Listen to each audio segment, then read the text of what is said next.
আসসালামু আলাইকুম। কেমন আছেন সবাই? আশা করি অনেক ভালো আছেন। আলহামদুলিল্লাহ আমিও অনেক ভালো আছি। আজকে আমি আপনাদের সাথে একটি পারফেক্ট গার্লিক মায়োনেজের রেসিপি শেয়ার করতে যাচ্ছি।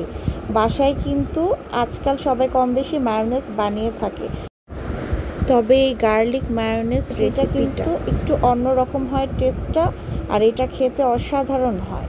তো চলুন কথা না বাড়িয়ে রেসিপিটি শুরু করা যাক। গার্লিক মায়োনেজ রেসিপি করার জন্য এখানে আমি কিছু উপকরণ নিয়ে নিয়েছি। সবার আগে এখানে আমি একটি ডিম নিয়ে নিয়েছি,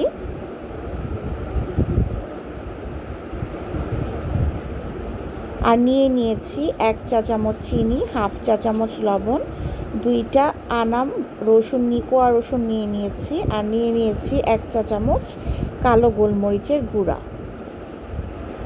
আর এখানে নিয়ে নিয়েছি প্রায় 2 টেবিল চামচের মতো গুঁড়া দুধ।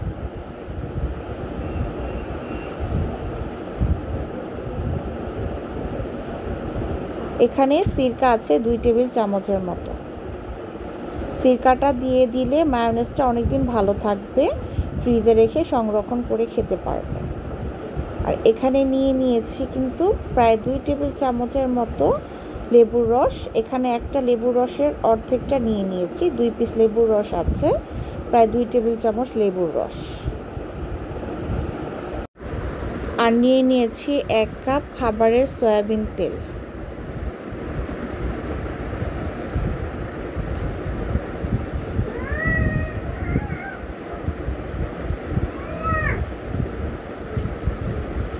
সবগুলো উপকরণ আমি এখন মিক্সচারে মিক্স করে নিচ্ছি। ডিমটা দিয়ে দিলাম,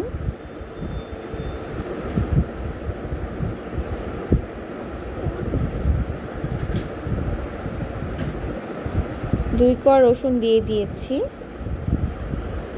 লবণ, কালো গোলমরিচের গুঁড়া, চিনি এগুলোকেও আমি দিয়ে দিলাম।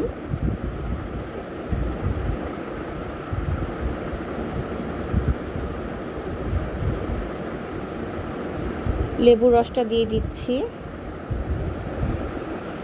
লেবু রসের মধ্যে ছোট ছোট বিচি ছিল লেবুর, আপনারা কেউ আবার ময়লা মনে করবেন না। আর এখন দিয়ে দিলাম সিরকা, সবার লাস্টে গুঁড়া দুধটা দিয়ে দিচ্ছি।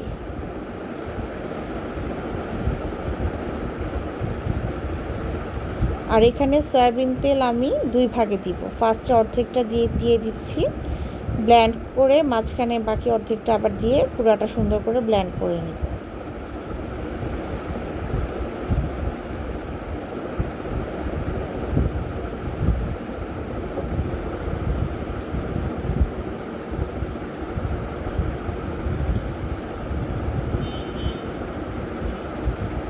আলহামদুলিল্লাহ দেখতে পাচ্ছেন আমার গার্লিক মায়োনেজটা কতটা পারফেক্ট হয়েছে। আপনাদের একটা চামচের সাহায্যে দেখিয়ে দিচ্ছি। এটা কিন্তু বেশ ঠিক হয়েছে, কনসিস্টেন্সিটা খুব সুন্দর হয়েছে। আর এটা ফ্রিজে রাখলে কিন্তু আরও ঠিক হয়ে যাবে। এটা কিন্তু সংরক্ষণ করে কমপক্ষে 1 সপ্তাহ আপনারা ফ্রিজে রেখে খেতে পারবেন। যেহেতু হোমমেড মায়োনেজ, এটা বেশি দিন রাখার প্রয়োজন নেই, 1 সপ্তাহ রেখে খেয়ে ফেললেই ভালো হয়। তারপর প্রয়োজনে আবারও বানিয়ে নেবেন। আমি একটা বাটিতে মায়োনেজটা ঢেলে দেখাচ্ছি আমার গার্লিক মায়োনেজটা কতটা পারফেক্ট হয়েছে।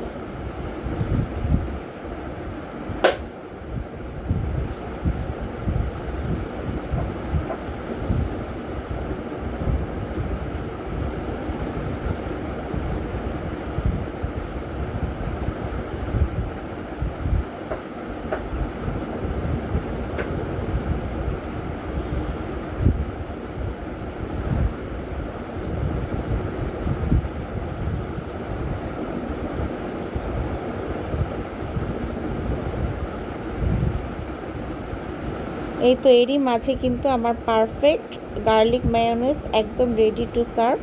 এটা পাউরুটি দিয়েও খেতে পারেন, বা স্যান্ডউইচ, বার্গার, পিৎজা সব কিছুতেই ব্যবহার করা যাবে। আর ইচ্ছা হলে সালাদ দিয়েও খেতে পারেন। এটা কিন্তু সালাদ দিয়ে খেতেও দারুণ মজা লাগবে।